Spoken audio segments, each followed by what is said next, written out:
ও দিদি, কি হলো? আমার বন্ধুদের বিয়েও হয়ে গেল দিদি, আর ওদের ছেলে মেয়েও হয়ে গেল দিদি, আর আমার বিয়েও হচ্ছে না দিদি, আর আমি কিছু করতেও পারছি না। আর যে বোকা সে বসে থাকবে চুপ করে।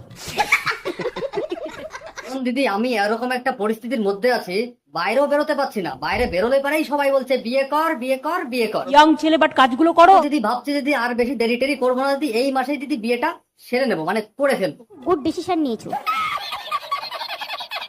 সামনে তো দিদি একটা বিপদ এসে দাঁড়িয়ে পড়েছে, বিয়েটা করবো যে কোনো কাজ কম্ব নেই, বেকার বসে আছি দিদি। এই বেকার হয়ে বসে থাকার পরে বিয়ে করলে পারে বউকে পালবো কিভাবে? পয়সা ঘর দিচ্ছি, ব্যবসা কর, দোকান কর। আচ্ছা দিদি তুমি বলে দাও আমি কিরকম মেয়েকে বিয়ে করব? মানুষ যাতে প্রশংসা করে। এই যে দিদি তোমাকে যে আগের দিন দেখালাম যে ও একটা রেস্টুরেন্টে একটা মেয়ে খাচ্ছিল চাউমিন, হ্যাঁ ওই মেয়েটা কিরকম গো? আকাশের চাঁদ, আকাশের চাঁদ। ওই চাঁদকেই আমি বিয়ে করব। বাবা বাবা। তাহলে দিদি তুমি একটা মেয়ে খুঁজে দাও। কি বলে?